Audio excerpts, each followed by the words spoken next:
Right. Hello, everybody. Um, how's everybody doing? Look who's back. It's our old friend Batgoat. Granted, it's just him and me right now, but hopefully we'll get some more people in here soon. Um,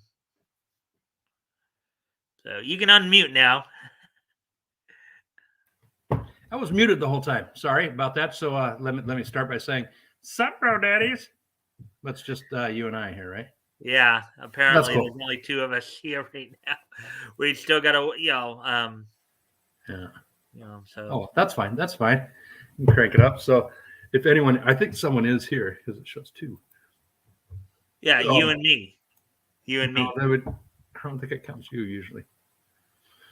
Yeah. Well, I'm back from California. I guess we'll talk more as more people show up. But Yeah.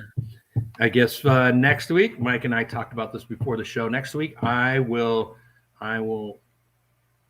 go ahead and bring pictures and some video of my trip. I have some of it on my hard drive, but not all of it yet. So by next week, I'll have all the pictures up there, and we'll give you a nice sample. We'll take like 5 or 10 minutes and can show you about my trip that I just came off of. So it was lots of fun. Had a great time out in California. It was wonderful. I did 19 rounds of golf. That's what my application, my UDisc app said, that I played 19 rounds of golf when I was out there. So that was good. It was wonderful. I really liked being out there when it was 75 degrees and maybe 2 degrees at home. Mm-hmm. Quite a difference in climate there, huh? It was. And let's see, you're at 63 degrees right now, Mike, and I am let's see. Oh, wait, how do I get to the weather again?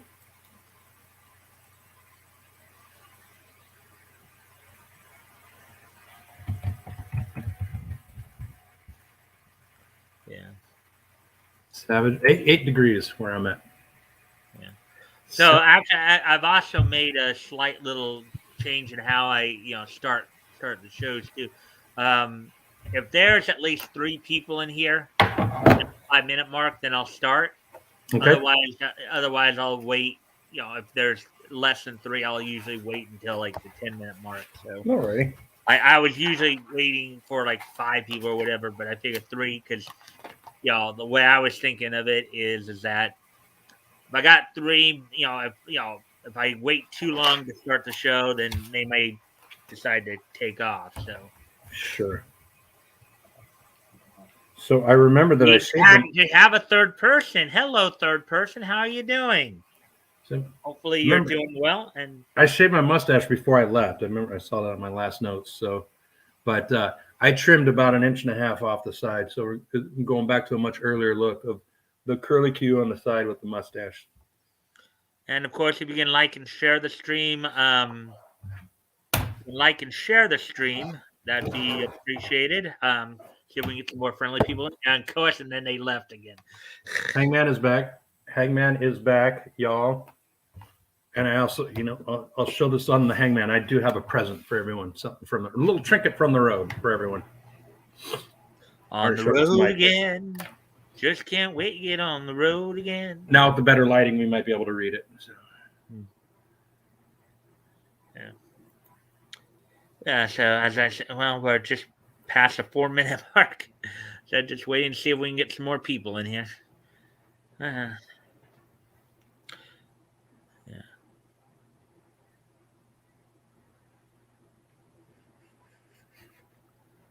So Batgoat, you were telling me earlier when we were talking before the show that you hadn't started really watching any of the streams too much yet.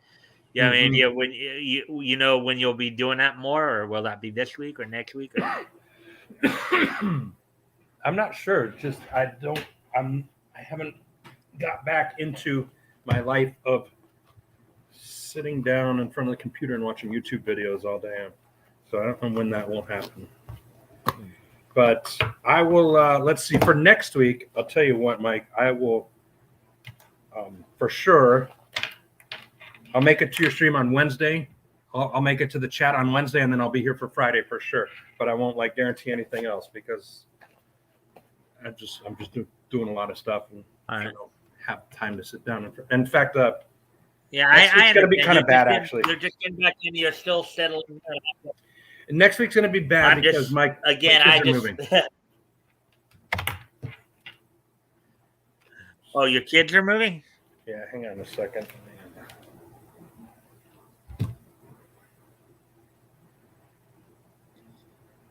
Are they moving out of state or just moving to another part of the state?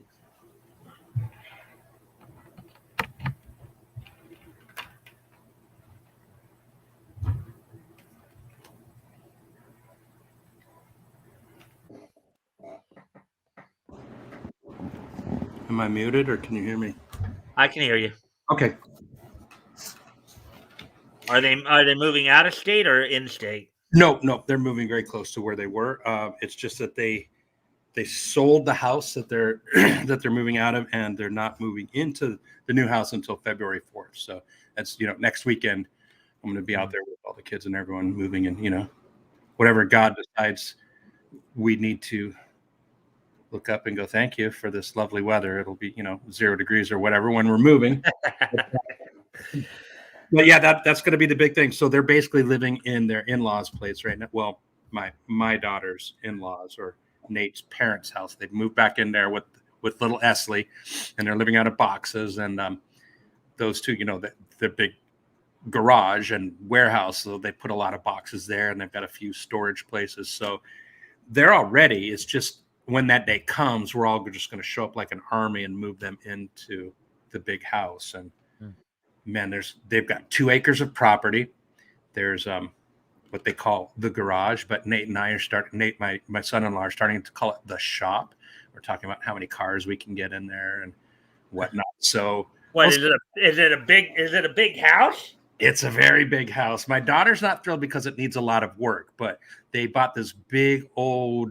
It's not a Rambler. It's a big ranch 2-story house, and it's got 2 acres of property and a detached garage, but it's a big 2-story affair. It's a shop, so we're gonna put cars in there and make videos.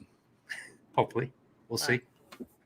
My grandson will, that'll be his little race car pit area. Yeah. My son-in-law's all for it, man. He can't wait. So it's gonna be awesome. And he's a and your daughter. So this son-in-law is not in law enforcement. He's in something. Correct. It's my son-in-law. He's the mechanic. Him and his dad run the shop that they install and service hydraulic lifts in garages. So, and they're the only game in town. So they run out to Wisconsin and down to South Dakota. So that sounds like unless it's under, of course, a very liberal economy. No, they're pretty lucrative business there. Yeah, they've been around for a long time and they do well. And Nate is, just because of it, he does woodworking just for fun. He has great tools for that. He also, just working around the house, he can hang doors. Like, he does that for fun. Where a lot of people call in special people to hang doors. It's not easy to do.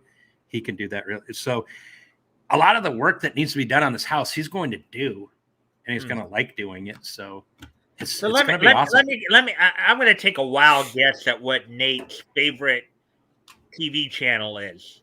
DIY? No. Oh. No, he grew up not playing any video games. He's a little different than most. No, I said TV channel, not video games. I know, but he doesn't play video games, so he's not like he's way into sports. So him and my daughter are all about hockey. You know what DIY is? The do-it-yourself channel. The do-it-yourself channel. But no, that's and what they like. What's that show with those dudes? The joke guys. The four guys. Workers? The four guys on Comedy Central. What's that show where they sit in a room and they're like, now say this to the person. Impractical Jokers. Impractical Jokers. They love that show. But you know what I'm going to do? I hope they're not watching. They never do watch. I'm going to buy them before I see them. I have a lot of Christmas presents. I'm going to buy them a subscription off of my subscription to Motor Trend. I'm going to buy them a subscription to Motor Trend TV so they can watch all like the hot rod shows and stuff that I've been watching. And that's how, my grandson's going to grow up with cars and racing and stuff. Yeah. From what I figured out too, I think You need at least, for the count to stay up, you need to stay active in the chat, or else sometimes it'll like dampen the count there because it's saying one now, but I think there's two of us still in there. Now it says one. See, it's always inaccurate when you're under 10 people. Yeah. Anyways, we're past the 10-minute mark now, so I guess we should go ahead and yeah, I'm done talking. I'm sure people will show up as you start the show, and then we'll talk a little bit more as we get towards the end of the show. Yeah. And I do have a little present to show for everyone. I bought something for everyone. All right, and I've already zoomed this up to a bit, so Jumbo. So here we go. Here's Jumbo Comics right here. Actually, I guess I can put it. Let's see. I had it at. I guess I could put it down and make it a little more. Get more of it in there, and I just need it for 200 for when I'm reading because, but there it is, Volume 2, October. Now October was the cover date. Went on sale in September. So you got Bobby. This one is Bergen and McCarthy. Great cartoon preview of Charlie McCarthy and letter of introduction. Spencer Steele. So obviously those are not necessarily the. Okay, so look at that shot of Sheena right there. Yep. You see that? Yeah, she looks mean. Charlie McCarthy was a big deal back in the day. He was very popular. That was Edgar Bergen, Candice Bergen's dad. Ah, well, we learn something new every day. See, that's why. As I said, that's why you're the best. You're one of the best. You're probably the best. Oh, the best color man in the business. Yep. Just a bit outside. Yeah. Thanks, folks. So this is a letter to the editor bit. So get over to the kind of Peter Pup. Again, we'll probably come back to some of these if we have time, if we need more stuff to read. But anyways, we're gonna get right to the first story. And as always, Batgoat, if you see something that you feel you want to comment on or make note of, go ahead and chime in. Absolutely. Yeah.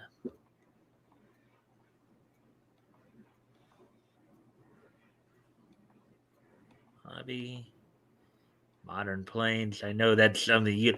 All right, so here's the first of our main features here, and of course, color cover, but black and white interior here. Mm-hmm. The Diary of Dr. Haywood by Kurt Davis. Now, this is something I recently found out a little bit. Kurt Davis was apparently a pseudonym that was used by Jack Kirby. Okay. Jack Kirby is in the guy who created the DC's Fourth World. Let's see. I believe I think he also had a hand in possibly creating the Fantastic Four as well. So okay, I knew the name. Yeah. All right. So here we go. Then let's get started here. I'm gonna write down lulls, even though no one showed up yet. Yeah. Well, hopefully everybody gets back in. I hope so. I'm ready for them. Yeah. Dr. Haywood helplessly watches Chromo drive off with Laura.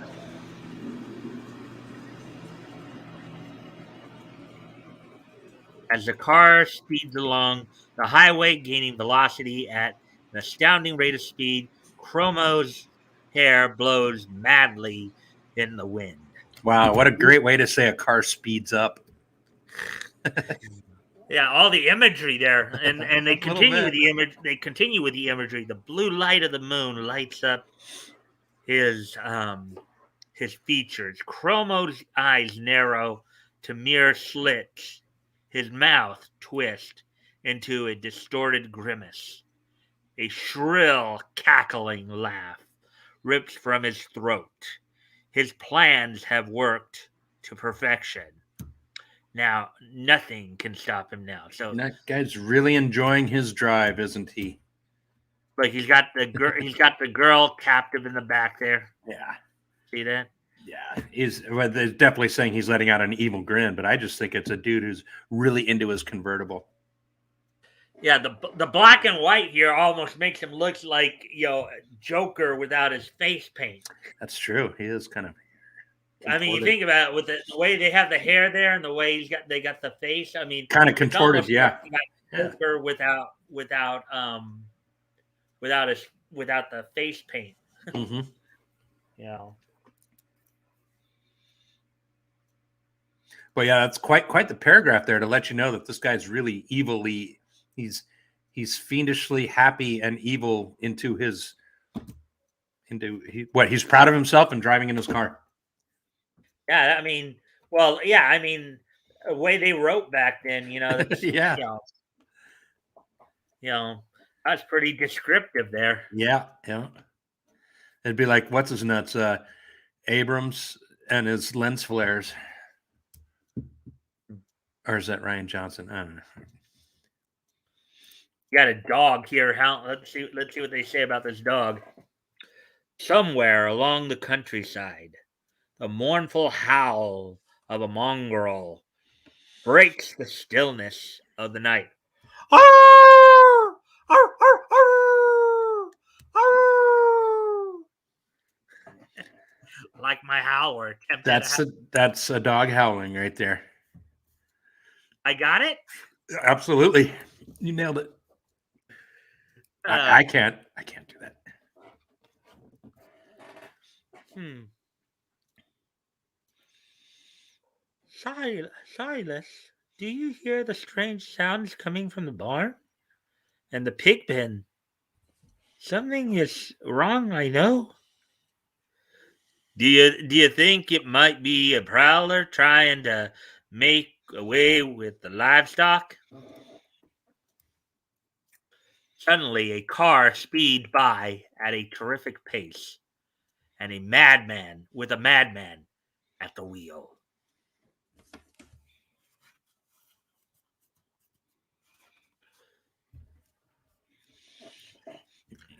Must have been that car we just heard whizzing by, Liz. Nothing to be feared of. Something something tells me it's more than that. Listen, the wind. Listen, the wind. I haven't heard it said that way before. Yeah, Have you? sure. It's just very old Probably an school.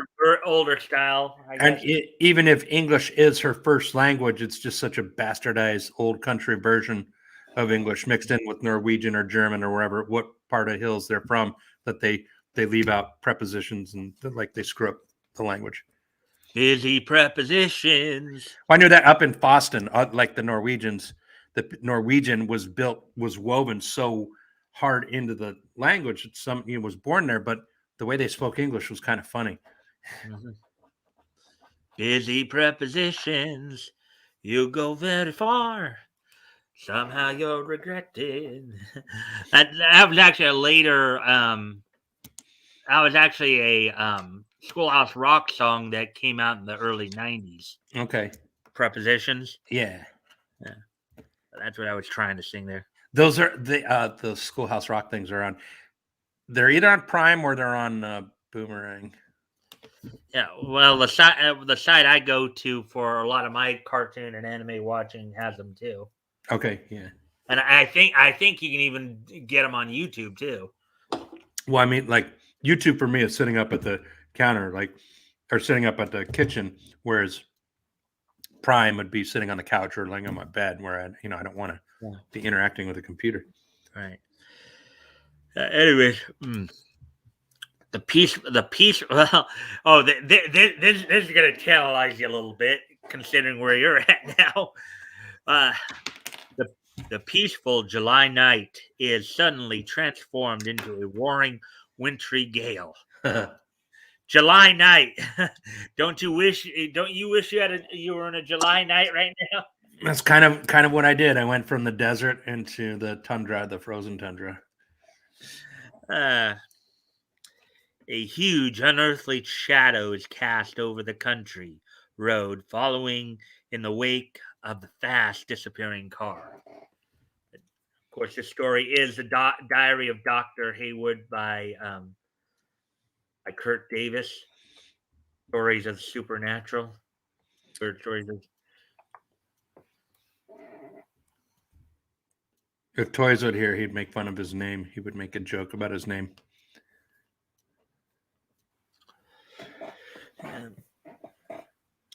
With his foot down to the floorboard, Chromo sends the powerful car fairly flying ahead.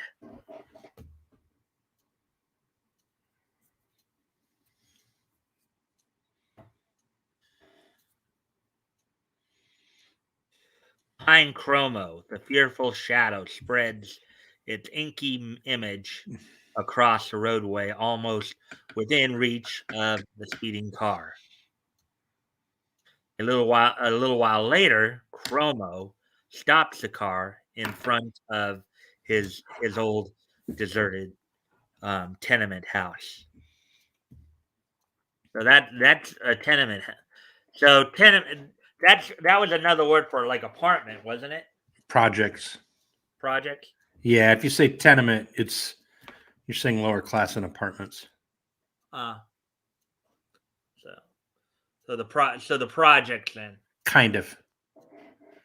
It could be subjective, we could look that up.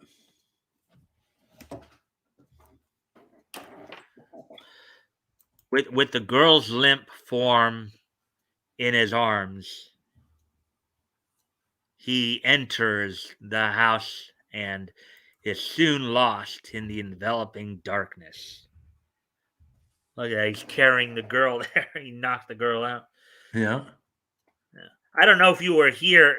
It might have been RJ who was here. I don't know if you were here with me when I read Fiction House 1 or not. But, I don't know if you'd already left or not. But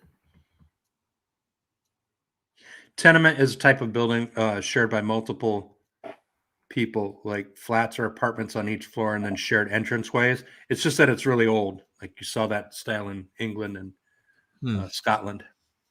Yeah. So you're the early version of apartments. You're right. Yeah. Meanwhile, his head still aching from Chromo's attack, Dr. Hayward, in a small trim coupe, speeds down the road on Chromo's trail. Instantly from nowhere, an ominous black phantom bears its huge shadow directly in the path of Dr. Hayward's automobile. Hello, Clyde Crash Cup. Happy New Year to you as well. Hey, Woody. Morning, Wood. Haven't seen you in a while. Happy New Year. Hope all is well with you. Woody's here. And of course, if you haven't already, if you can like and share the stream, that'd be appreciated. Glad to have you here, Woody. And Clyde. Yay, we got another person here. Yay. Oh, look at that shadow right there, Batgoat. Yeah. That's the shadow they're talking about right there. Yeah, it's a big shadow. Kind of menacing. A big, very ominous shadow there. Big menacing, yeah. Hey, look, that's RJ, right? Critical Blast? Yeah, Critical Blast is RJ. Hey, RJ. Good to see you. Yeah. Morning, Wood. He's doing a Beavis laugh. Morning, Wood. Yeah, we're reading the Diary of Dr. Hayward, and then Sheena will be right after this. The Morning Wood's an old joke. I think Leto started that. Yeah. Yeah, he hasn't been able to come back. He hasn't been able to be in here because he's moving as well. So he's in the process of moving as well. So that's why he hasn't been here in a while. Yeah. And like I was telling Mike earlier, you guys didn't hear this. I'll be helping my daughter and son-in-law move next weekend. So I'll be here next Friday, but I don't know if I'll be here a lot on the chat next week. At least Wednesday I'll show up, though. Yeah. All right, and if you guys can, if you haven't already, if you can like and share the stream, see if we can get some more friendly people in here, that'd be appreciated. Anyways, getting back to the story here. Dr. Hayward's windshield turns inky black. He loses all sense of direction. The brakes screech as the car skids and crashes into the roadside signboard and shrieks to itself. That car needs help. That doesn't sound like brakes. I was doing the best I can. I'm sorry if I wasn't accurate. Oh, take that car to the garage. There's a banshee stuck under the wheel wells. I'm kidding. I'm kidding. Yeah. Dazed by this nerve-wracking occurrence, Dr. Hayward perspires freely. So sweats a lot. Sweats a lot. His attention is suddenly drawn to the strange presence of a man advancing toward the car. So there you see it right there.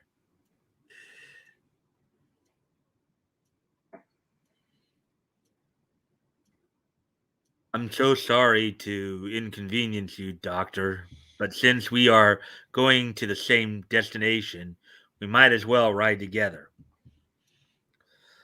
What in blue blazes? Oh.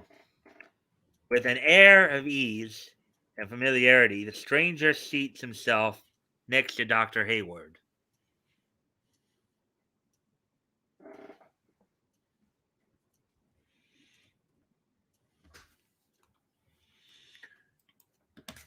Oh, and something and you know I know RJ, you might have known this as well. But the story here is by a guy named Kurt Davis. Kurt Davis, as I read recently, is actually one of the pseudonyms that Jack Kirby used. Um, so, and I'll ask again if you guys haven't already, if you guys can like and share the stream, where we can get some more friendly people in here, that'd be appreciated. So, anyways, getting back to the article here. Ah, you are awake at last, my darling. How do you like my little laboratory? If you'll bear with me for a moment, my dear, I have a little surprise for you.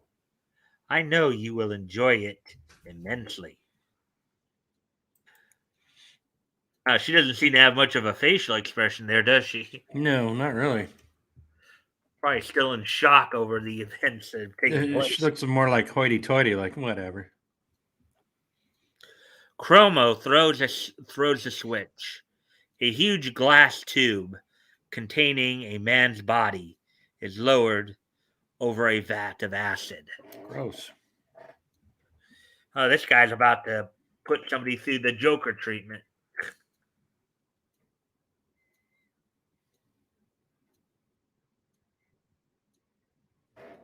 The girl recognized the wrinkled, misshapen form as she tries to stifle a scream.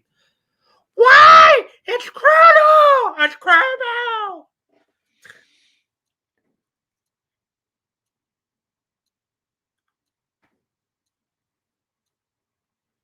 I'm sorry to disappoint you, my sweet.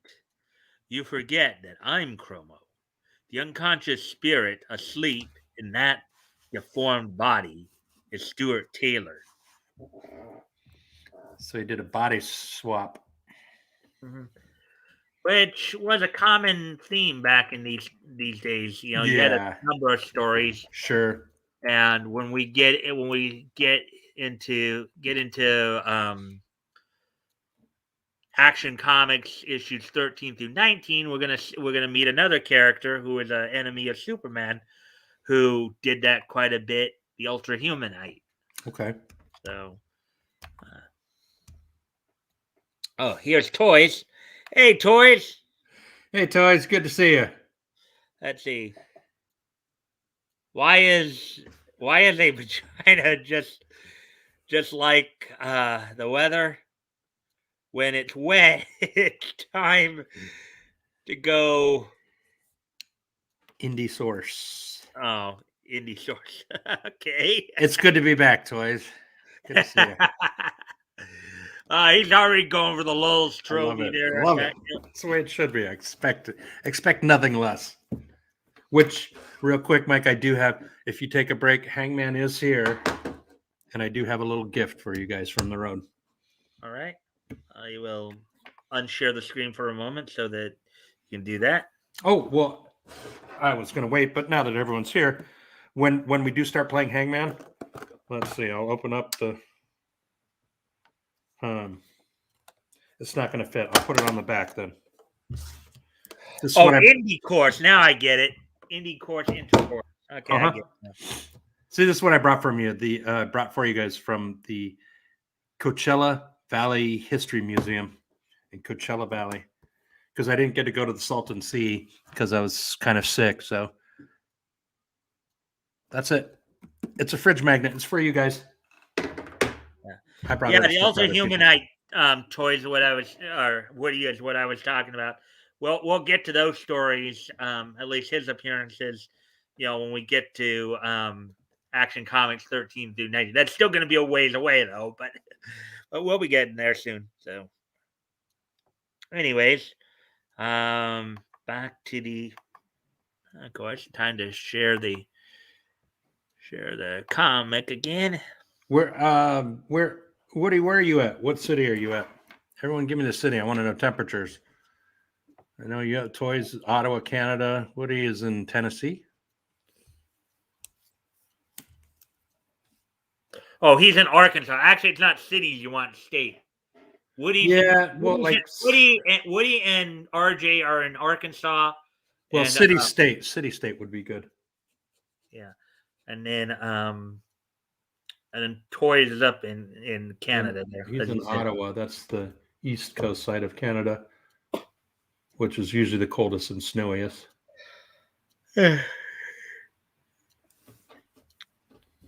Anyways, I'm sure they can respond to you in chat. So shall I go on then? Yeah, go on.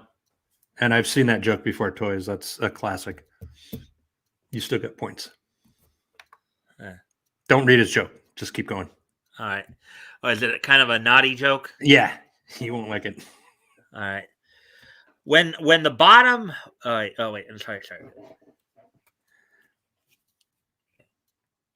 When the bottom of the tube opens, that old discarded body of mine will fall into that acid tank. As the bone and tissue dissolves in the acid, our hero Stuart Taylor will perish with it, while I, Chromo, will wear his body till it grows old and useless, ready to be discarded for another. Now, in my afternoon cartoon anime watching, I've been watching Batman Beyond as part of my lineup, and it was yesterday we were had a similar situation. I was watching an episode that had a similar. I think it was yesterday or the day before, where this old technological magnate had died, and they put his consciousness into a computer, and then he ended up taking over the bat suit when he was awakened years later by his grandson. So even in that, you have that kind of situation going on where you have people trying to take over people's bodies. Sure, yeah, very common situation. Woody, I just looked real quick. 27 degrees where you're at. Looks real dry. You don't have a lot of precip, so good for you. Not a lot of precipitation. That's what it looked like real quick. I could be wrong, but.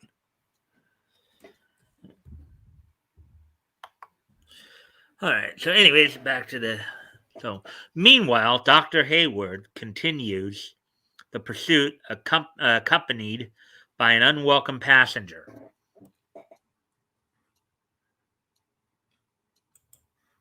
So, am I right? You're in Ottawa, so you're in Ontario, right? Yeah, actually, Ontario and Ottawa, I think, are two different provinces. Yeah. Remind me on that, Toys. Yeah. I suppose introductions are in order. You may call me Mr. Eternity. An odd name, I know, but quite fitting. Um, I assure you, Dr. Hayward. Now, in a few years here, if we're in 1938, but in the 40s, um, Quality Comics would actually introduce a superhero by the name of Kid Eternity. Now, that's just a little tidbit for you guys. There we go. There we go. So he's in Ontario. Ottawa is the capital of Ontario. Thank you. That clears up the confusion. All right. Now, Negative listen. seven. Negative seven. Congratulations. Wow. Now, listen to me, Mr. Eternity, or whoever you are. What is the meaning of all this? How do you know my name? And why do you insist on accompanying me to Chromos tenement?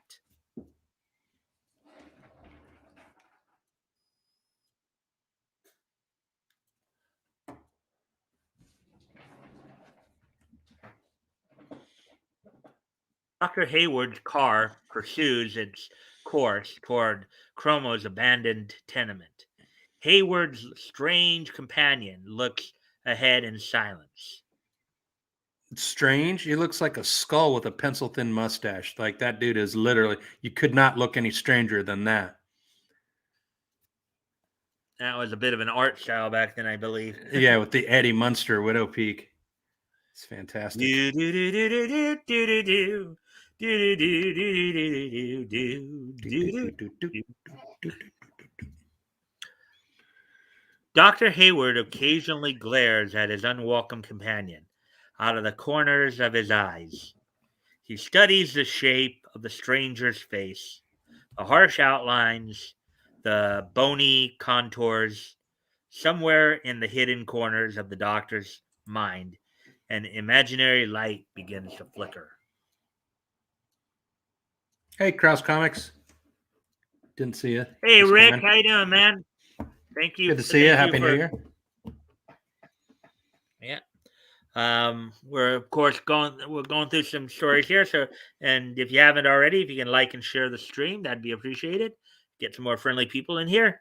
We're reading the Diary of Dr. Haywood from Kurt Davis, also known as Jack Kirby. So, anyways, here we go. My goodness, Doctor, still curious? Come now. You should know by now who I am. I am the eternal riddle man's greatest mystery. Man, this guy is trying to be Edward Nigma or something. He's takes himself very seriously. Good for him. He's trying to be an enigma. Ha ha ha. Anyway. There is not one corner of the universe. Oh. Wow. What? Okay. I'm sorry. I just read what Toys said. I was confused, and then he clarified my confusion about Canada. There is not one corner of this universe where thy very name is not dreaded. Men try to outsmart me with every scientific means they possess, but the fight is futile. I almost get the impression this guy is either God or Lucifer.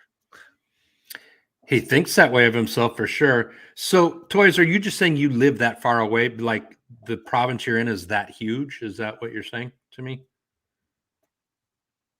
I'm not quite sure, but I think that's what he's saying.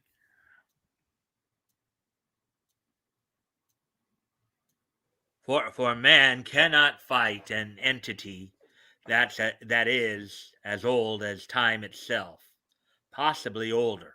Chromo almost scratched the surface, but made an inexcusable error for which he will pay tonight. Sounds like the wrath of God's coming on him. He's pretty important as far as he's concerned.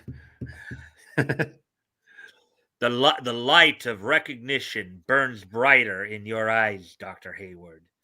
I'll tell you more. Dr. Hayward sounds like he's starting to pick up on who this guy is, maybe. As I said before, Dr. Hayward, I am a being whose size extends beyond the limits of space and time. When visiting Earth, I use countless shapes and forms. Yeah, if someone was sitting next to me in a car saying that, I'd punch him as hard as I could in the face very fast. I don't care what would happen to the car if we got in an accident. That's literally asking someone to punch you in the face if you say that to them. Yeah, I guess he thinks he's either God or Satan or something of that. I would not tolerate a man saying that to me. Of course, this is the name of the feature.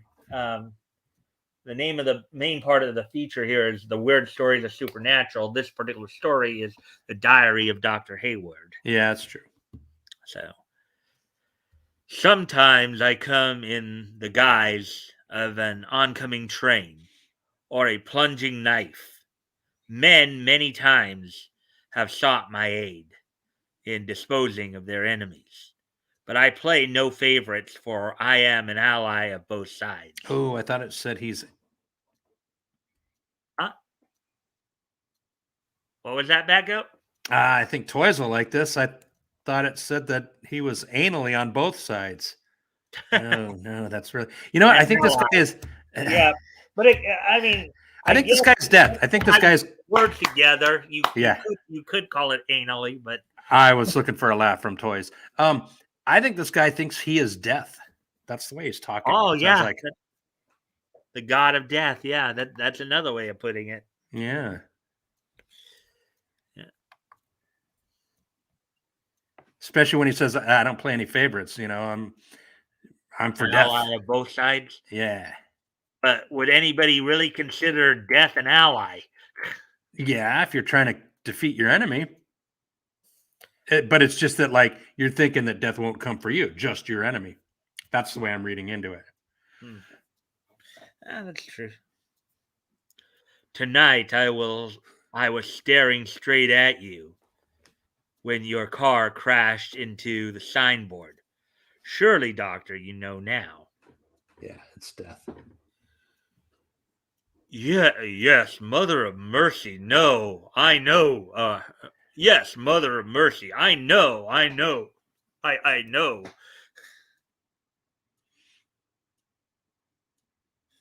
I think this is going to be the last page of that story, and then we're going to get into Sheena here, because on the bottom here, Doctor in Return from Eternity in the November issue. Okay, so yeah. Okay.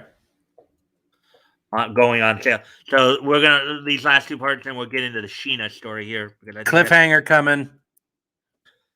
Suddenly, the huge forbidding shape of Chromo's tenement looms above the treetops. Well, we've arrived, Dr. Hayward. The stage is set. Our little drama begins. You, Doctor, will make your entrance alone, without me. But I will return, for I play principal part near the ending. Da da da da. A tenement building.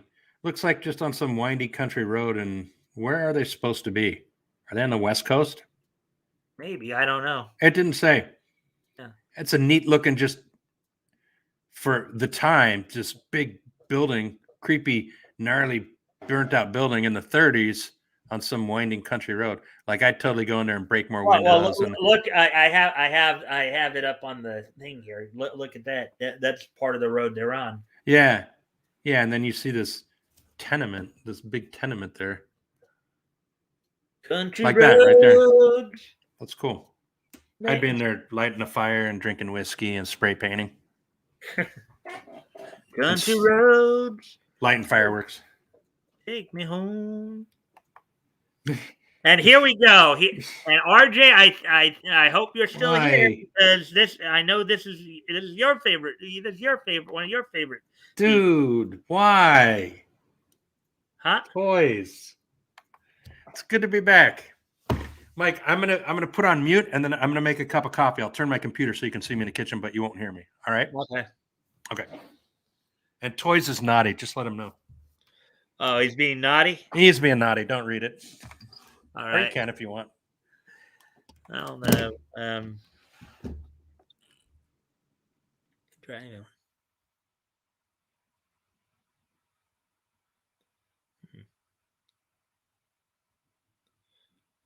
One butt cheek say the other. What did one butt cheek say the other? Together we can. Oh boy. Oh yeah, that is quite naughty. Uh, what do Priest and McDonald's have in common? They both. Uh, okay. Toys. That's all right. That's a little too much there. That one about the that one about the we might. I'm gonna have to. Okay, that one could get us in trouble. So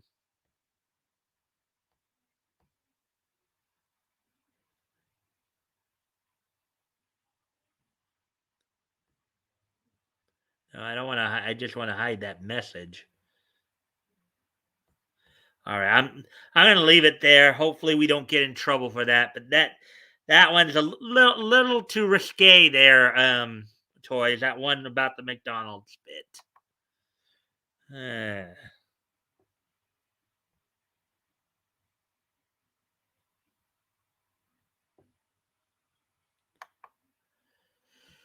anyways, and we see Batgoat in the kitchen there. So, RJ, if you're still here, we're going to go into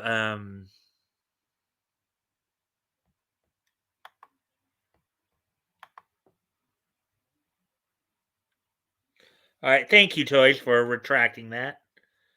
Um,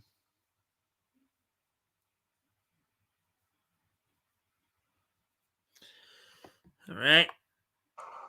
Mike, don't wait for me if you are. Just go on. Oh yeah, I know. We had a I had Toys had Okay. kindly deleted one of his messages because I felt it was a little too much. But so, anyways, getting to the Sheena story. Sheena, Queen of the Jungle by W. Morgan Thomas. Now, another thing I found out recently too is that I think W. Morgan Thomas is a pseudonym that Will Eisner used. So, for those of you who wanted to, want to know that. Um, anyway, so let's get to this.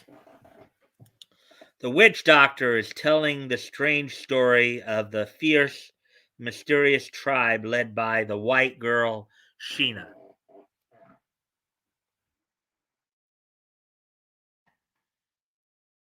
Many, many moons ago,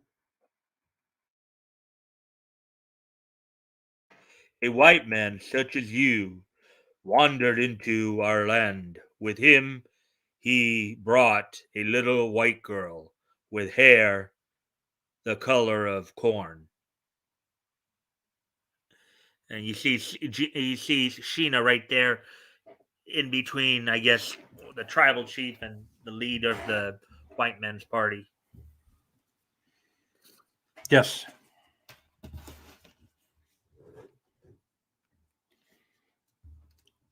He was a very learned man, and soon he and I became very friendly.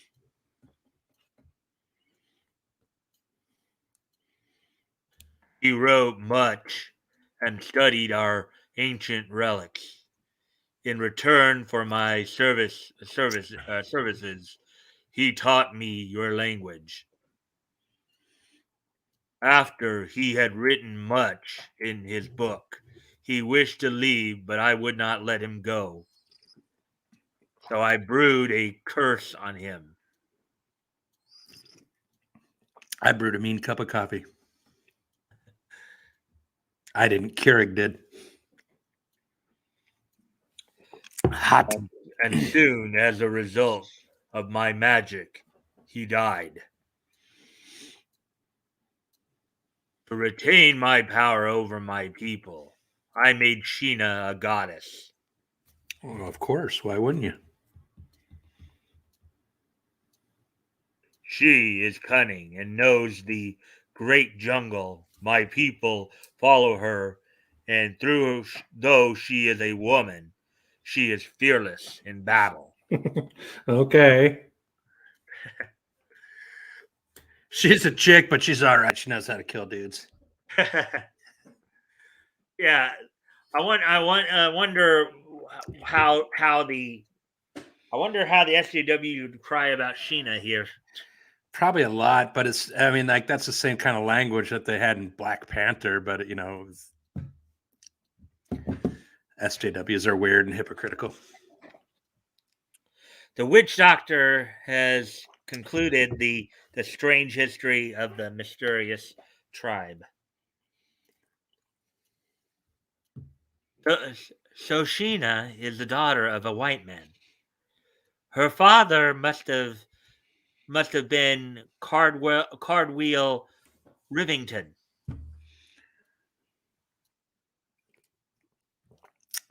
Silence. Sheena approaches.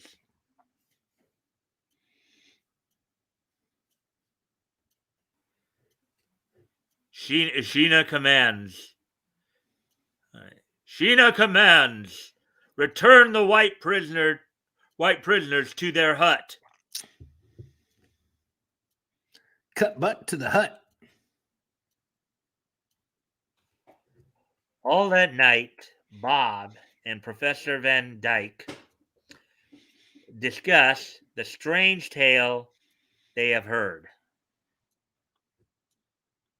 I don't know that it's a mean cup of coffee, Cross. That's why I jokingly said I'm just kidding. Keurig made this. It's about as milk toast as they get.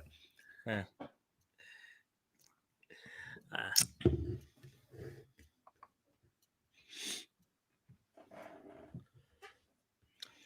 something is amiss. I'm going to find out what it is. But the cry of the scouts scurrying in from the jungle is sufficient. With the early morning and unusual with with the early morning and unusual activity stirs the villagers.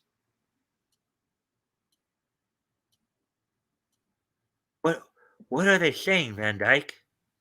A party of white men are approaching the village. They're arrived.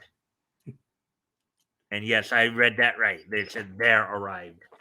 They're armed. I'm They're sorry. armed. They're armed. I was thinking it was original reading they've arrived, but then I was reading it they're arrived and then they're armed. Okay. That's not as bad as the anally thing that I saw. Both anally, yeah. A council of war is held. Sheena speaks. We do not know whether these men are good or bad. But before we send our warriors to battle, we must know.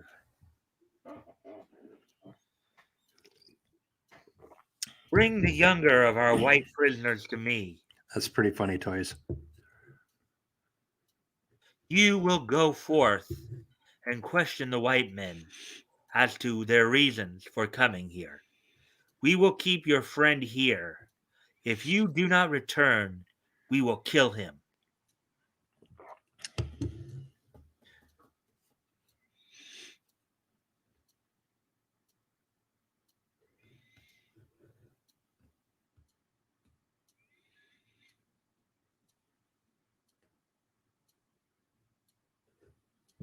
Bat Morgan and his henchmen are within Sheena's domain. Sheena has sent Bob to interview the newcomers, holding Van Dyke as hostage pending Bob's return. Hello, Jason Myers, 11. Hey, Jason. Hopefully you're having a good time, um, and of course, if you haven't yet, if you can like and share the stream, see if we can get some more friendly people in here, that'd be appreciated. Anyways, getting back to the article here or the story here. Um, thus, Bob's walk alone into the shadowy jungle.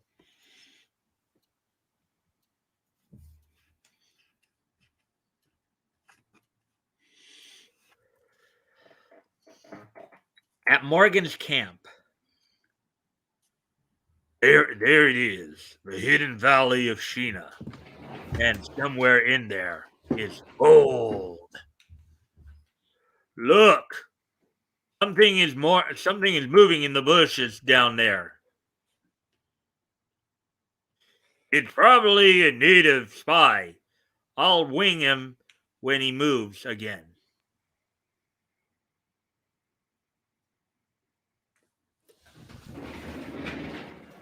Don't shoot! Hold it. It's a white man.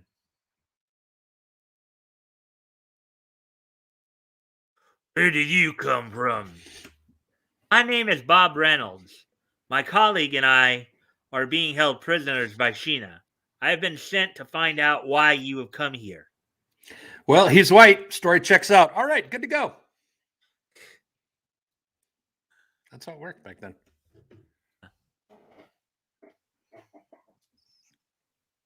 Why were you scientists? Why, we're scientists. We've come to explore this region. You can tell Sheena that we won't harm her people. Yeah. We already know. I think we already know from the previous dialogue that's not the case, right? Yeah. Right, Batgoat? Yeah. We're not trusting these dudes. You can stay here until morning, and then return with your message to Sheena. Yeah, and when he leaves, we'll follow with our men and gain entrance to the town. Come on into the tent. We'll go over the plan. Hear about the glacier that melted in Antarctica? I don't know if this is set up for a joke or if this is a news thing. I hadn't heard anything about that, but Bob has been sent by Sheena to interrogate the safari of white men at the gates of the little town. Actually, you were with me the last time because one of the other stories we're going to read is Gilda Gay, and I know you were here for that one. Gilda Gay, the modern girl. I do remember a Sheena story from quite a while ago. It was the same type of thing. It was, there was two different. Gosh, Well, this is a continuation of that story. Okay. Yeah. Bob has been sent by Sheena to interrogate the safari of white men at the gates of the little town. Bat Morgan, its leader, denies any evil intentions, claiming he is an explorer. If your friend does not return soon, your life will be for the forfeit. Will be the forfeit. Right? I think today we would say it as be forfeit, but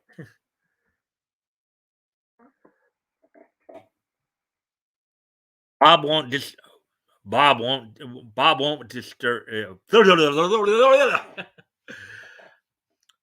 won't desert me. He'll be back.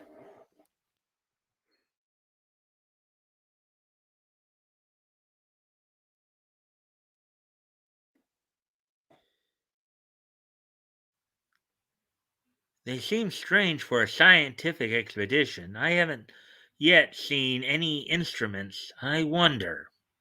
More guns. Much too many for an expedition of this nature. I'm going to have a talk with Morgan. Uh-oh. What do you think is happening here? Think he's starting to catch on? Batgoat? I guess you must have stepped to. Oh.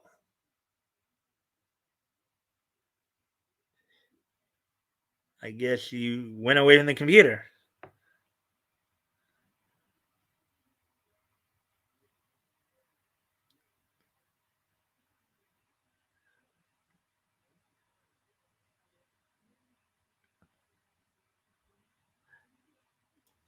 Sorry, my roommate. I didn't realize you stepped away from the computer because my roommate just got home, so I was talking to him for a couple minutes.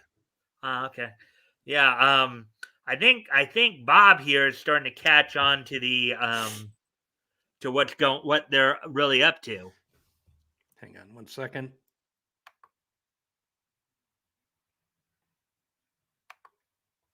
And of course, Toy says that there's a bromance going on. I missed that, but nice.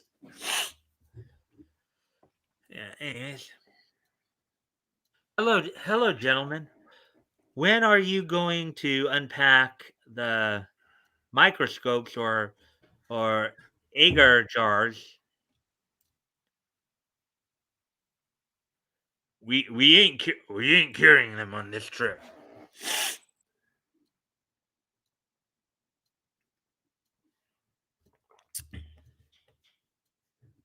And why all the guns?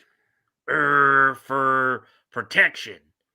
Ain't no telling whether these natives will be friendly. Because we're with the Jacques Cousteau Society. We all have guns. Get it? It's just like the Life Aquatic with Steve Zissou, loosely based off him.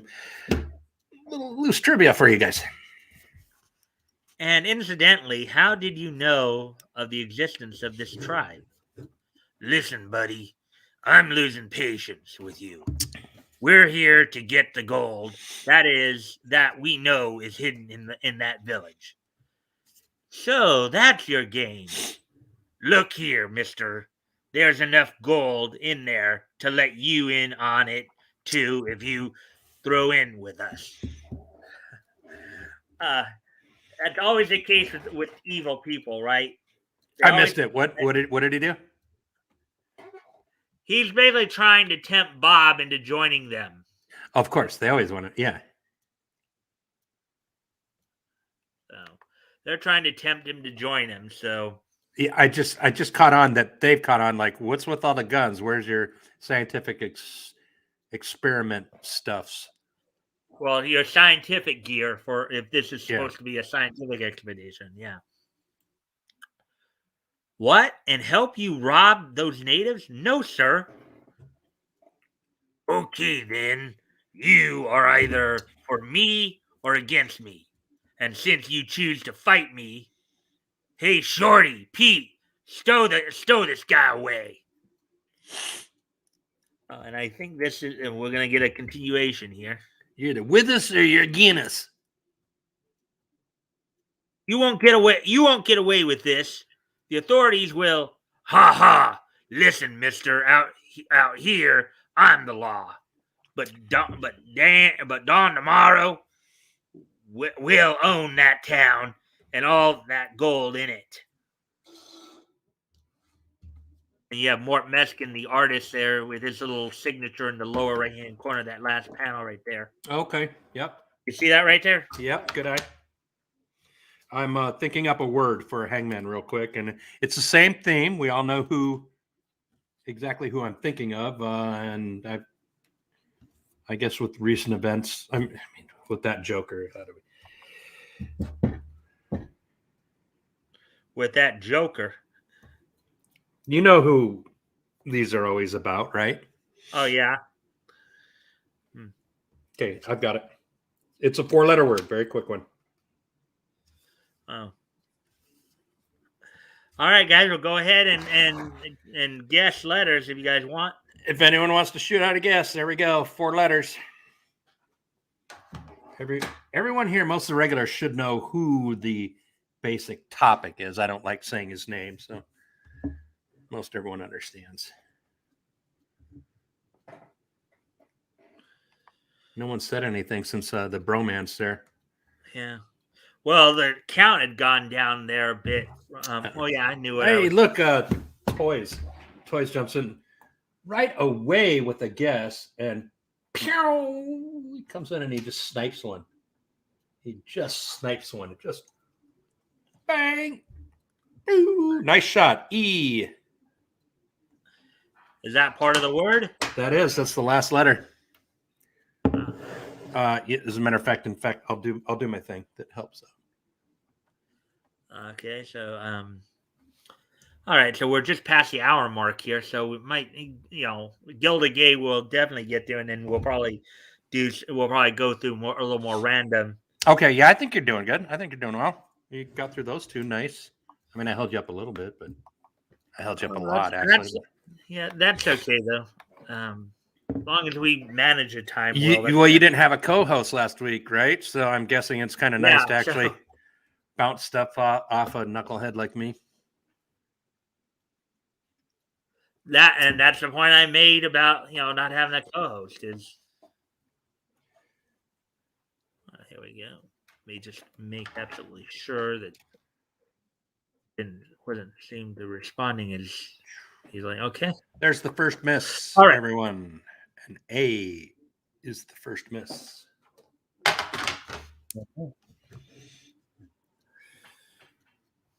All right. So, anyways,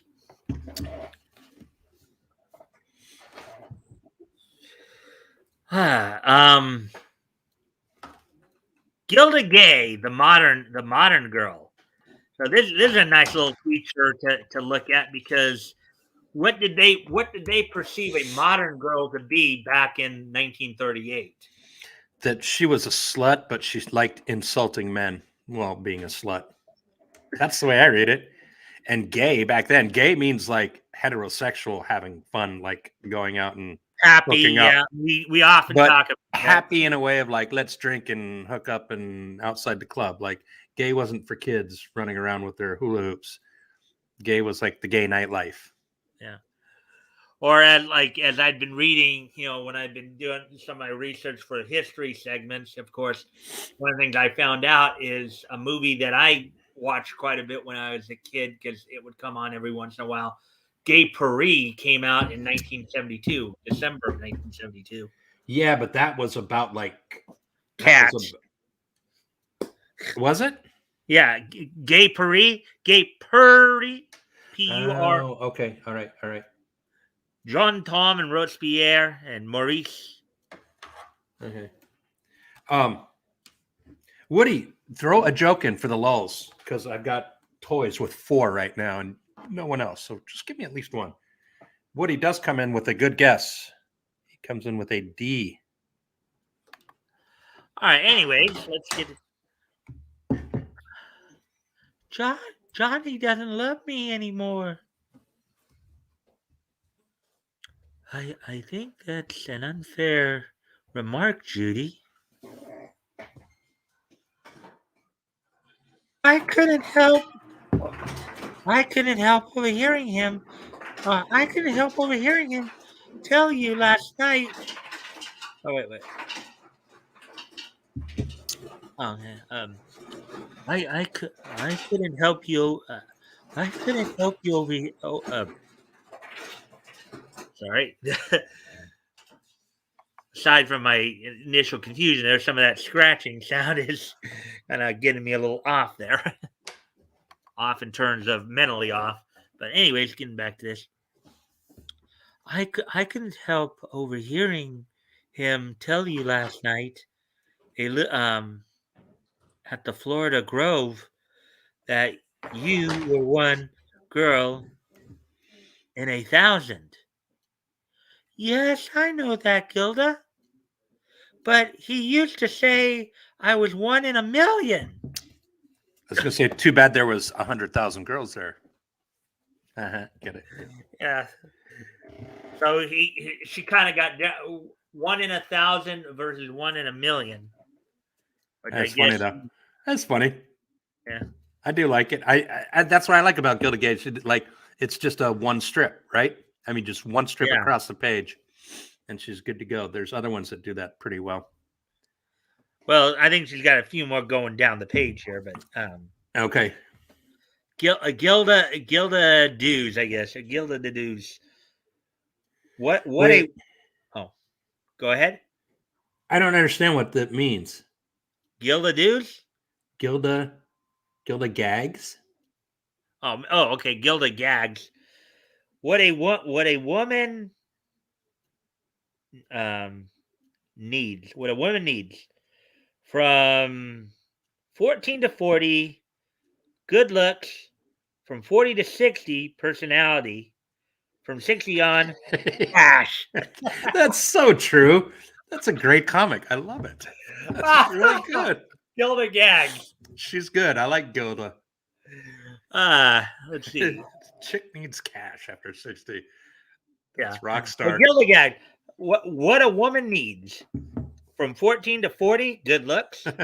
From 40 to 60, personality. And from 60 on, cash. Oh, that's good. Let's see. Here's another block. Here's another block.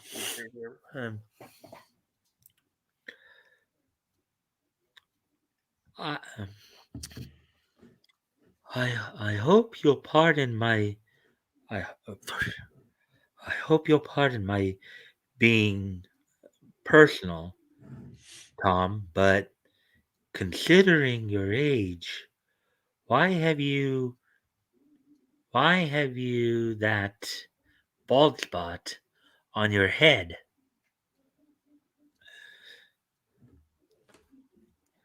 Will will you keep it a secret? Will you keep it a profound secret if I tell you why? I promise faithfully.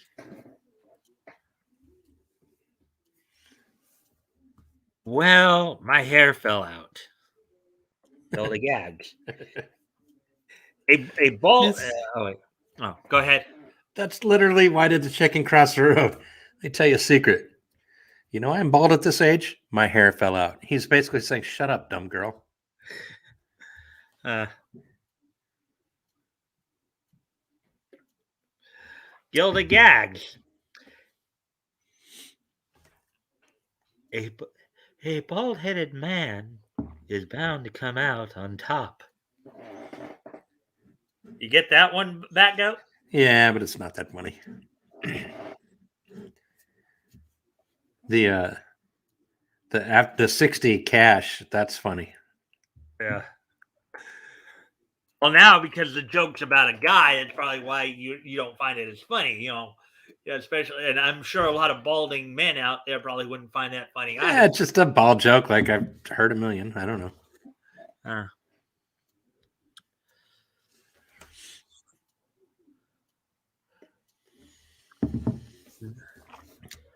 that siren I hear catching up with me is either a fire engine or a motorcycle cop, and I don't see any fire.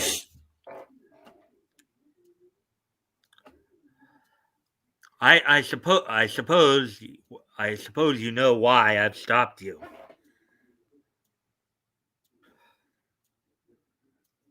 Of course, you're lonely.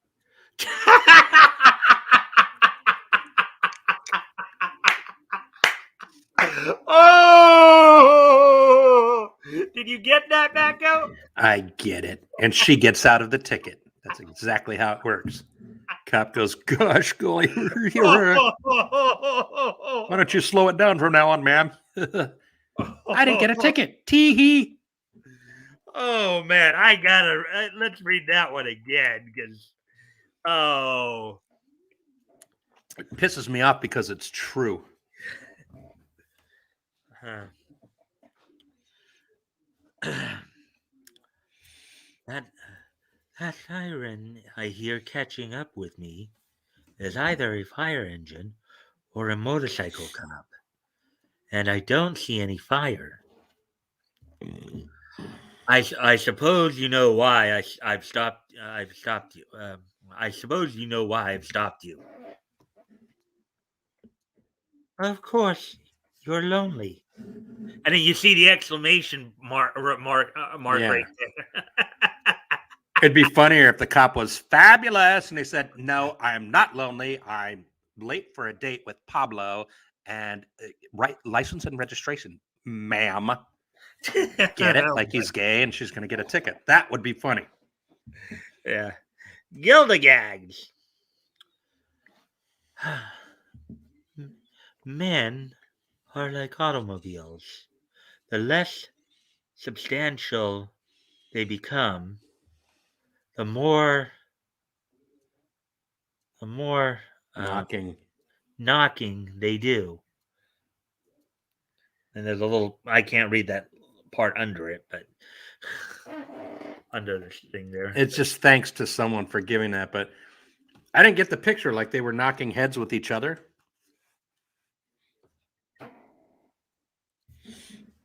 It could be, or it could also be like knocking on the door. Like, But I don't. I thought that at first, like, but why are they knocking on somebody's door? I don't know. I don't get that. I don't get what they're trying to say. men are like automobiles. The less substantial they become, the more knocking they do. If I had to, if we're going based on what we've come to assume about Gilda Gay here, that she's kind of like this kind of aloof, put off. Yeah, yeah, yeah. If About we dating and whatnot. Yeah. Yeah, if we kind of look at it from that perspective, my guess is that men what she's probably trying to say there is men who may not have as much may come off as more desperate for a date. Yeah. Therefore, that they'd be knocking on her door more often because they're trying. I That get that, but I don't see why the illustration has two of them with the like you see the shock lines over their heads. They're intense with each other, like they're almost getting in a fight. Hmm. So I don't see how that plays in. Yeah. It could be that she's annoyed at the fact that this guy isn't worth her time, and he's still trying to make her give him But it's time. two guys. It's not her. It's two guys knocking Oh, like with each other. oh, two guys. Mm-hmm. It's not her. One dude's got a suit over his arm. The other guy's wearing his jacket. Oh, okay.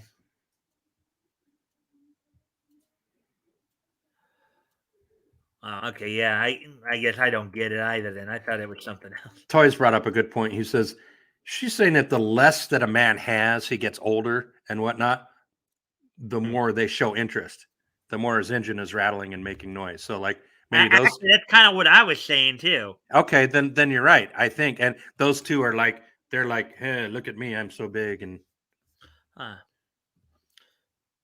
I think how how are you, Gilda dear? I feel very indigo, really. Indigo, like blue. That indigo is a shade of blue. I know.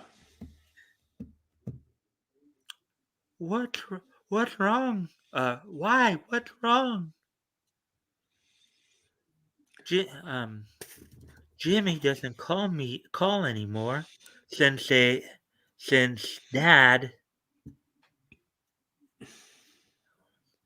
on Daddy. since daddy spoke to him the other night. That's a rich girl. Rich girls always say daddy. Uh,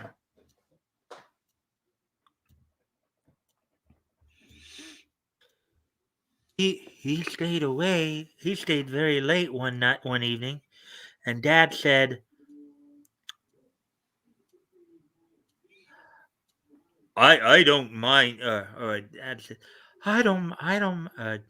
And dad said, I don't mind you getting up late with Gilda, but I do object to you taking a morning paper when you leave. That's a good one. Okay. That's a Yeah. good one. I may not have read it as freshly as I could, but Yeah, no, but that's cool. I read ahead of it and I'm like, yeah, that's good.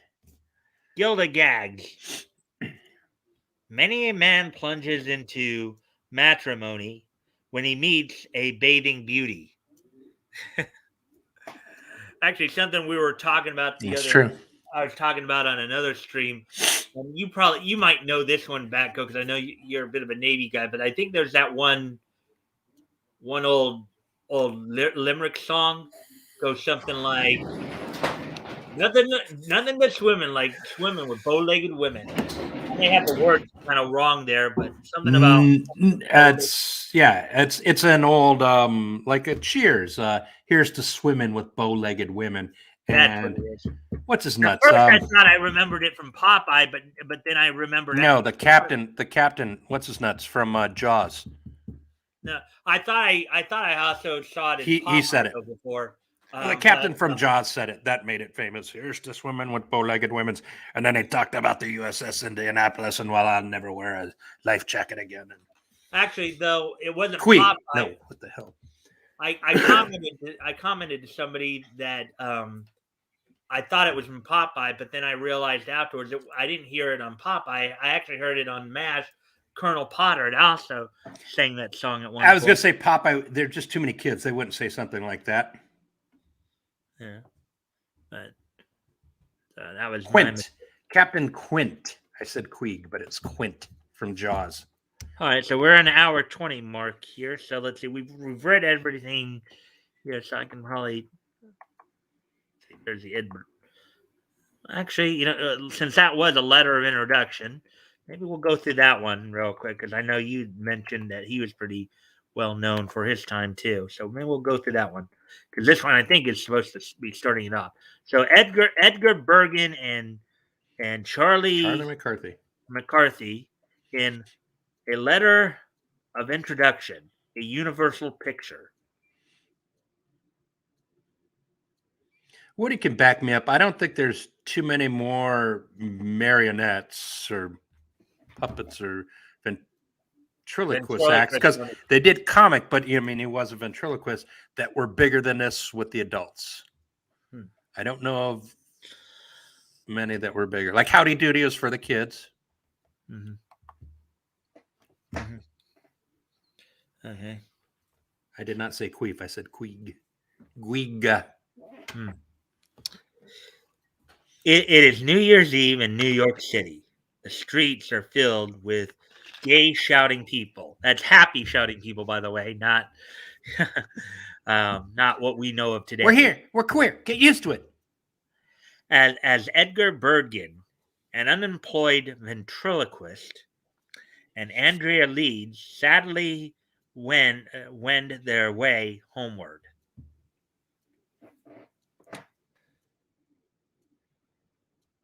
Look, our rooming house is on fire.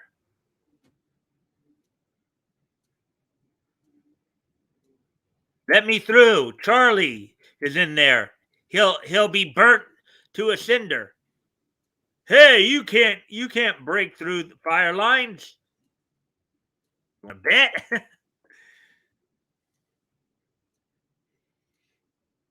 With a bound, Bergen flings himself into the burning building. With great leaps, he ascends the flaming stairs.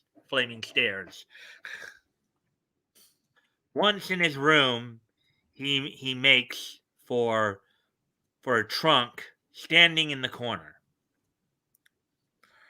Hey, Bergen, what's the matter? We must get out of here. We must get out of here quickly.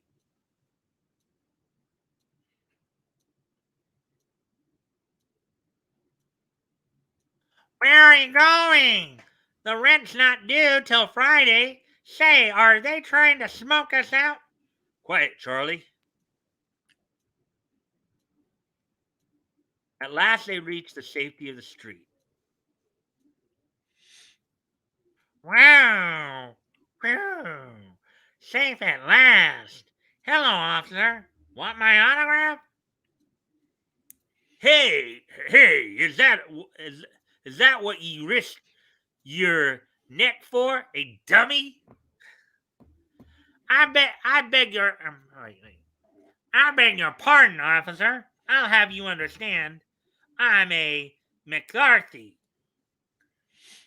See, I think that's the whole premise. Like that Charlie McCarthy is actually alive. That's how they're drawing him in the comics. And Woody says, not marionette, ventriloquist. Yeah, marionette. What has a bunch of strings, right? I don't know the difference. The string one that just kind of I think dances around and stuff. yeah. Woody, you're more up on that stuff, then go ahead and say it because I don't know and I don't want to claim to know. All right. But I mean, we're all on the same page as far as like what you're saying, ventriloquist. That Charlie McCarthy was a ventriloquist dummy, and we all can't think of anyone that was really bigger. Yeah. Well, in DC Comics, there was Arnold Wesker, But I who mean, like this guy was in yeah. movies and I kids knew know, him and I know. adults knew I him. was And joking there, Batgoat. That was yeah, kind of okay. an aside. See, I didn't get it. You pulled one over on me. Way to go. Yeah. Yeah. Charlie, Edgar, and Andrea are invited to George Murphy's apartment just across the street. I, I hope I hope Mr. Bergen won't mind. There's a party going on. A party? Whoopee! Quiet, Charlie. Party, party, party. How about some of that ale, Bergen? Don't be silly, Charlie. Beer isn't good for growing boys. Isn't he cute? Charlie McCarthy is my dude. He likes beer. All right. I hang with him.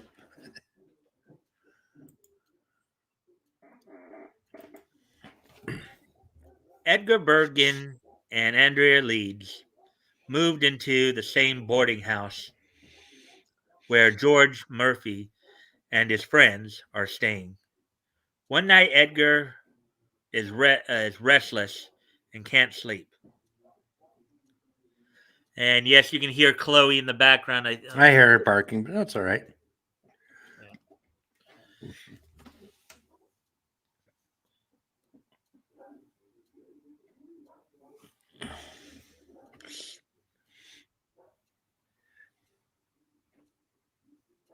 I'm gonna check something here real quick. I'll be right back. Batgoat, I guess you can do the lulls or do the hangman. I don't have anything. Okay, but we can get back to the hangman.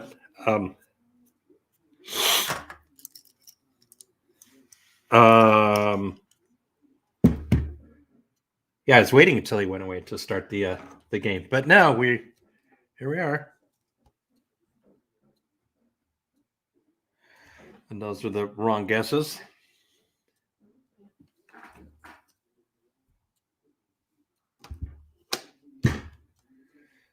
And here's your guys' trinket from the road, the magnet. And did I have a picture or anything? I didn't. All right, so toys, what town are you actually in? If you're that far away from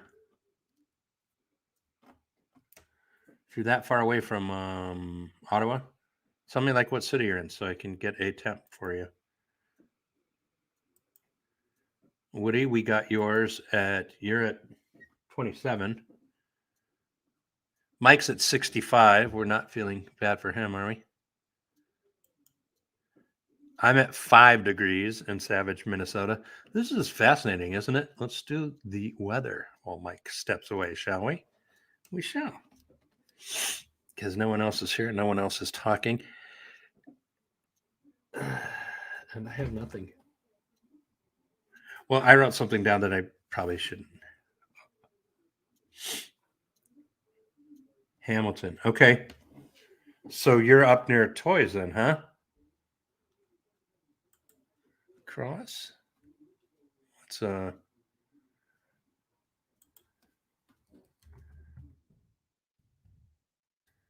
Hamilton, Ontario? That's 1 degree.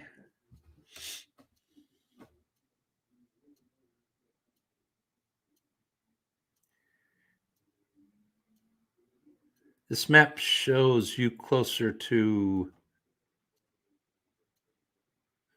Are you somewhere near America?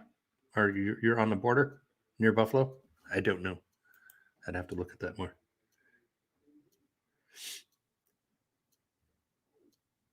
He's from the Hammer. What does that mean? Between Brantford and Hamilton. So you guys live close to each other then? Somewhere near Buffalo, somewhere near the border here? In fact, like you guys are away from the French speakers. That's what I'm guessing. Hey, Mike's back. All right. All right. Just yeah, my sister, I guess, had stepped out, so Chloe was in the backyard barking. So I had to go get her. So okay, that's why. We're all good. We had some Canada education here. Yep. All right. So we're coming up in an hour and a half. So this will probably be the last story I do because we're getting pretty close to time. And I know you said you had to get out right at Yeah, I'm hard out at 10. so that's 10 Eastern, of course, but or 10, 10 10 Central, Central, 10 Central, 8 11 Eastern. 11 Eastern. Okay. Oh, here we go.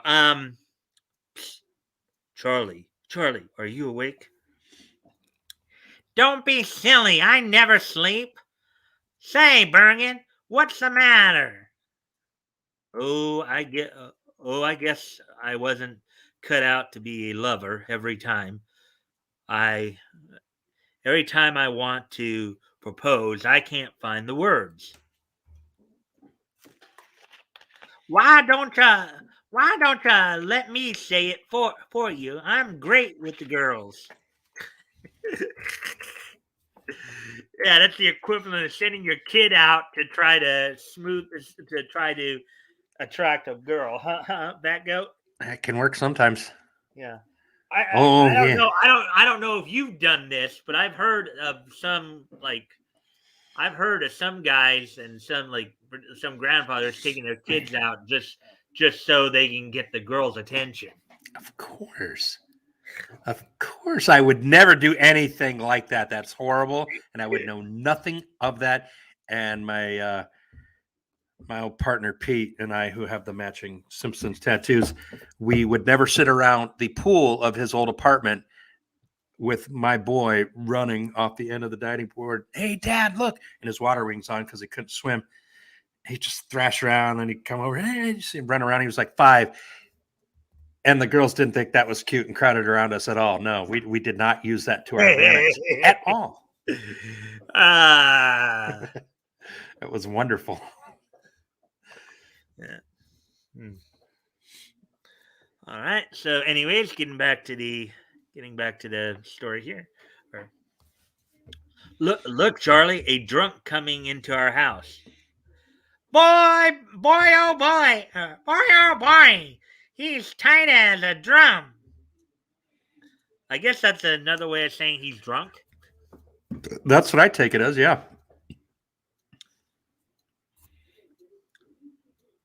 Let's have some fun.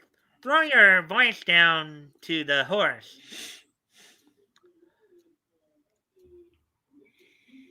I'm not in. I'm not in the mood, Charlie. Ah, come on, be a sport. Oh, very well.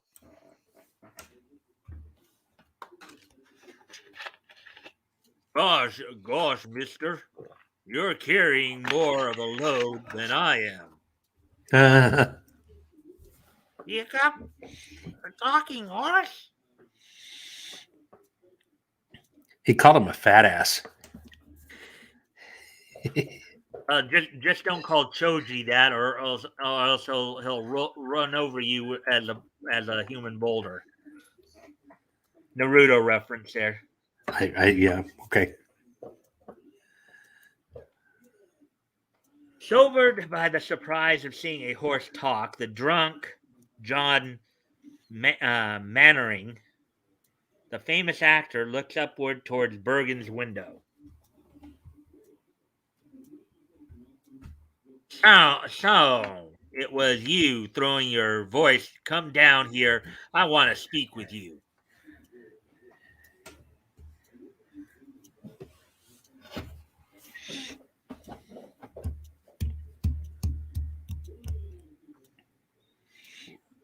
What say I think? What? Wee, I think he's saying wee. Say, I think I picked up a splinter on the way down. How do you get a splinter if you are a big splinter? He doesn't get a splinter into wood. That's Charlie. Yeah. Okay. Say, I think I picked up a splinter on the way down. Hey, what's this? This is amazing. You're so good. I think I'll give you a chance on Rudy Valley's program. Thanks, sir. It's a chance I've been waiting for. Wow, we eat again.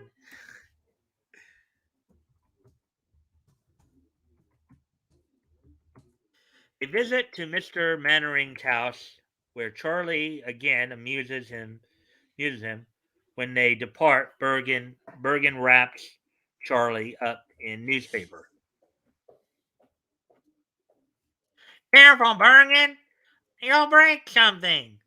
Hee hee. You're tickling me. Hush. They depart for home to prepare for their first broadcast. See a question mark there, and then why did you wrap me up? Oh, ashamed of me, huh? Shh, shh, Charlie. On the same night that Bergen is making his radio debut, Mannering is appearing in the opening of his new show with his daughter, Andrea Leeds. Um, he suddenly collapses on the stage. When he finally leaves the theater, dejected, he is struck down by an automobile. Hmm.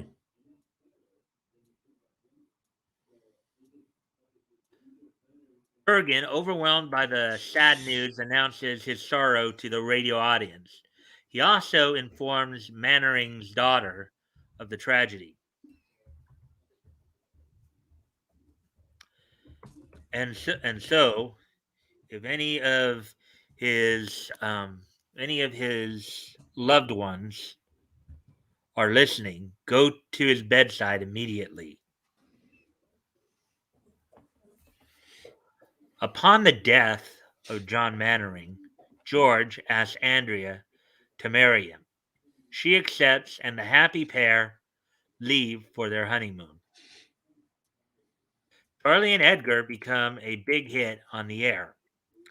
Now that now that we're successful, Bergen, how about raising my salary to 75 cents a week? No, I'm afraid you might run off and get married, Charlie. The end. Okay, Batgoat, 75 cents a week back in September of 1938. Would That you? would have been. We're I was talking just about going to see if you. a cool 75 cents, huh? Yeah, 3 quarters. I was going to see if you wanted to punch that in for us and tell us what that would be today. It's $14.83. So that's pretty good bread for a little wooden dummy guy. 14.83 a week. Yeah. Hmm. Yeah. So anyway, so we're now at an hour 38. So I think I'm going to start. I'll just kind of flash through the rest of this real quick. Won't really read anything, but I'll at least like Adventure Tom Sherrill there, so you guys can see the pictures there real Hey, quick. The rest of it here. real quick bio on Edgar Bergen. Edgar John Bergen was an American actor, comedian, and vaudevillian and radio performer, best known for his proficiency in ventriloquism and his characters Charlie McCarthy and Mortimer Snerd. He was the father of actress Candice Bergen, like I said. So I think he was already pretty famous before this comic came out. So it was this wasn't even based on the truth. It was just pushing along the myth that Charlie McCarthy was his own little dude and he made them famous. Well, I mean, you did have some, you did have some comic book characters, some real life people going into the. I mean, yes, sure. What I mentioned to RJ the other day was that was how FDR was a big part of both the DCU and the. Yeah, remember what I told you? I saw something on MST. Ray Corrigan, Crash Corrigan, who was a Navy guy that I saw in one of the side things on these before, and then we've had some real life pilot people in the side ones, and but this one, I mean, like he's featured like it's his own comic thing. And it is a real life dude. They're just twisting the reality of like how they came to be. You get what I'm saying? Mm-hmm. Yeah, I wasn't. I was initially. I didn't even realize it, but I was initially thinking of doing that DX5 Spies in Action. But then but I now remember why I decided not to do it, because since we didn't read the first story, like with the Edgar Bergen, Charlie McCarthy thing. I think Mm-hmm. that was a fairly new feature there, so we could start on that. Yeah. But I Yeah. was afraid if I went with the now thinking about it, if I went with the Spies in Action, we would have missed out on the first part. Um, so anyway, so we're at an hour 40 now, so I think I'm Hey, gonna did you go see ahead.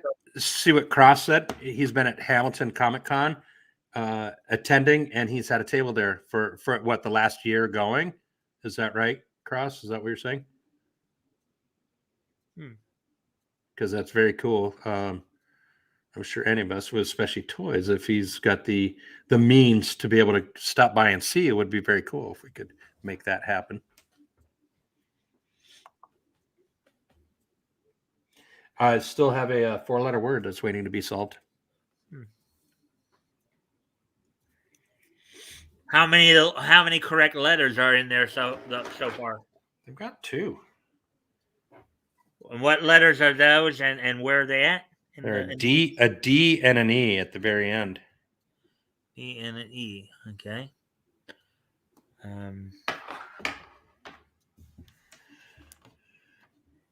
Oh, you might. Okay, so Cross is saying it was a couple of years ago that he had the table. Okay, because they probably didn't have a convention last year, I'm guessing.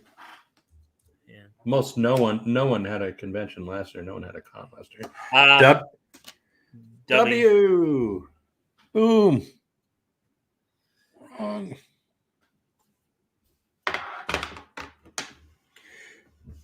Pandemic effect, going attending last couple of years. Yeah, I think everything's going to start picking up again this year. As I know, I was just out in Palm Springs, as I've said, and Coachella is happening this year in 2022. Even though everyone in California is wearing masks, except for the people in San Francisco. That criminal said, "I'm not wearing a mask. I'm not wearing a mask." That criminal. Okay, well, everyone in Palm Desert was, because I don't know why, because they're rich and they're gated communities. I don't know why, dude, that we all had to wear masks. But then did Newsom say that no one in San Francisco has to wear a mask? Like, it's so weird. But it doesn't matter. Like, they're going to do Coachella. They're planning for Coachella, so that music festival's on, and I think Burning Man's going to happen this year. Like, everything's back on. It's time to get back with our lives, no matter how much they want to lie to us. So I think Toys just had a guess with a W. Was that part of the word too? That's one of the wrong answers. You have 3 wrong now. 3 wrong. Yeah. So it looks like I'll do it again. Let's see. It looks like that.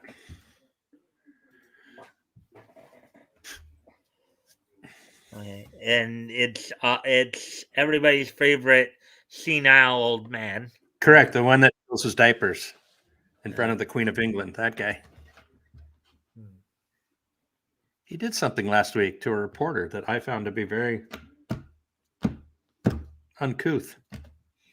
And what were the wrong? What were the wrong? Well, I know W was, and I think A was. What was the other wrong letter? X, A, and W are the incorrect ones. X, A, and W. Okay. Let's see.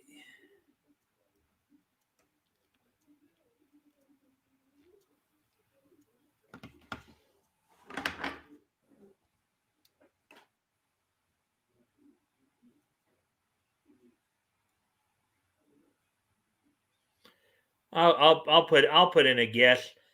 I.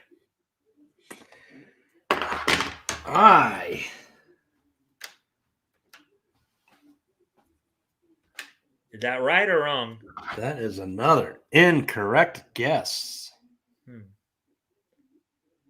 So how far are we from Hangman? You got 2 more guesses. 2 more guesses. All right. O. Oh. That right or wrong? That goes in the guess. You've got 1 guess left. He's about to hang. Hmm. A, you really want to go? No, and A has already been guessed. And A, X, A, W, I, and O have already been guessed. Hmm. And E is in there as well. So Correct. E is already up there. X, A, W, I, and O have already been guessed. Those are incorrect.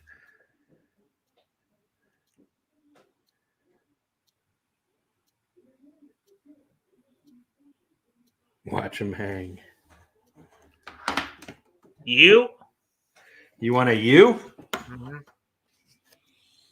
All right, fine. You can have a U. That Is would that be correct or no?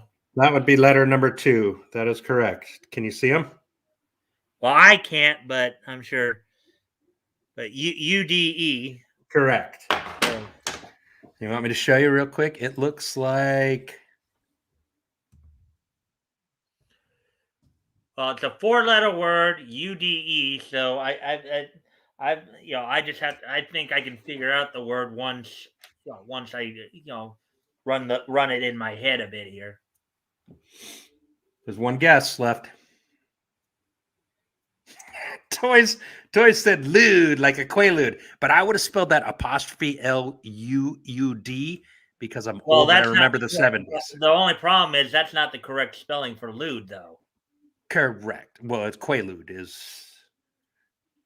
how it's spelled in R. Do we want to go with Rude. R? That's what Cross said. That is your last guess. And it's correct. Rude. Because he called that reporter a son of a bitch. So Oh that yeah, is I heard about that.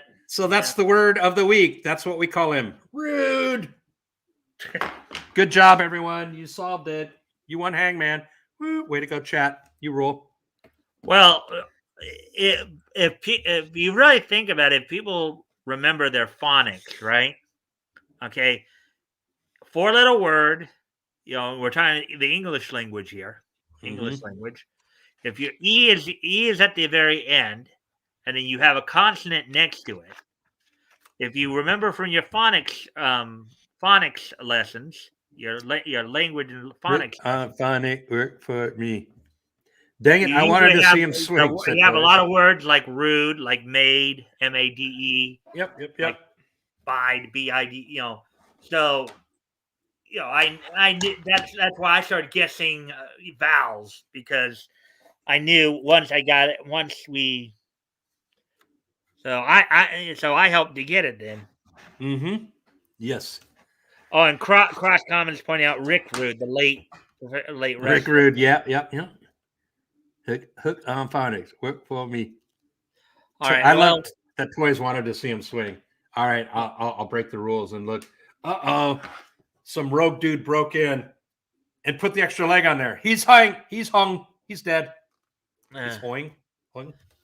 anyways, we're at an hour 48, so I'm going to start to wrap up here because I know Batgoat's got to go, so he needs, and I'm gonna put away my hangman while we're talking. Good job, you guys. all right. So, anyways, so guys, as we go, um, today is Friday, January 28th, 2022. Um, are you guys ready for this day in each history? History. History. I've been having to say that myself because you haven't been here, Batgoat. So, anyways, History. yeah. So, anyways, we only have a couple of things tonight. So, end of the month, usually some stuff starts to slow down a bit. It's the first of the month. Yeah, 2002, The welfare song. 2004. Yeah. So, anyways, without any further ado, let's take a look back at this day in Nietzsche history. All right. And first off, we head back 20 years ago on this date 20 years ago today from the Richmond Coliseum in Richmond, Virginia. The WWE held its Monday Night Raw event there. In the main event of that show, saw Steve Austin defeat Kurt Angle in a number one contender match for the WWF, or I think by then they might have been called WWE Undisputed Championship. Also, Chris Jericho retained the undisputed. Remember, Chris Jericho was the first undisputed heavyweight champion, WWE undisputed heavyweight champion. He retained that title against Maven, the first Tough Enough winner. Also, you saw William Regal retain the Intercontinental Championship in a DQ loss to RVD. And then the show started off with Kane defeating Big Show in 2 minutes 50 seconds. So those are probably the highlights of that. So now moving on to the next piece of niche. So on this date, 20 years ago today, the Richmond Coliseum, the WWE held its Monday Night Raw event from the Richmond Coliseum. And last but not least here, as I said, we only had 2 items tonight. Second straight night that Archie Comics is featured in this. On this date, in 2004, which was 18 years ago today, the 545th issue of Archie went on sale on this date. Now, this comic book apparently started back in 1942, from what I saw. I was looking at the series information. So this is the 545th issue of Archie that went on sale on this date 18 years ago today in 2004. That's pretty significant. Yeah, I'd say that's significant that it started in 42 and it's still around. Yeah. Well, here I'll even show you guys this. So according to this, and that's not a good number to have as a last issue. So apparently this particular Archie, ran for 666 issues. I see that. That ran from 1942 to 2015. That's really unfortunate to end on that number. Or do you think that might have been? I don't know. Well, according to this, there were 778 issues found. So now those could be annuals too, for all we know. Sure. Okay. But yeah, 666 issues. Dang. But anyway, so there you go, guys. That's it for tonight, and I thank everybody for being here. I know you can't stay long, Batgoat. If you can stay just a couple minutes, real quick. A couple minutes, sure. All right, guys. I hope everybody enjoyed the content tonight. I hope. Very quick, toys. You ran away with it because you came in and made me a little bit nauseous. I'm gonna not nauseous. You made me uneasy because I'm back with the Lulz trophy, and you had to push the boundaries as you always do with those rude jokes. But you won easily. So we do have a temporary Lulz trophy for toys, and I will get back to work on the real thing shortly. But next week, I owe you guys vacation pictures, so we'll work on that. That's what I'll have for you next week. Mm-hmm. It's good to see you back too, Woody, and toys. And my favorite pie is cherry. I love a cherry pie. Yeah. For me, I guess it's kind of a tie between cherry and apple. Because I've always loved apple, but I like cherry as well. So, Woody says banana cream. That's a good choice as well. All right, Cross Comics got something. I guess he's promoting here.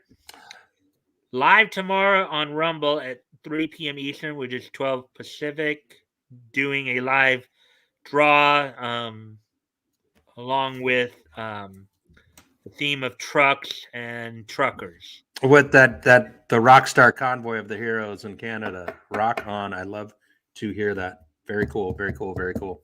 All right, guys. Well, thank you all again for being here. And I'll see you all on Monday.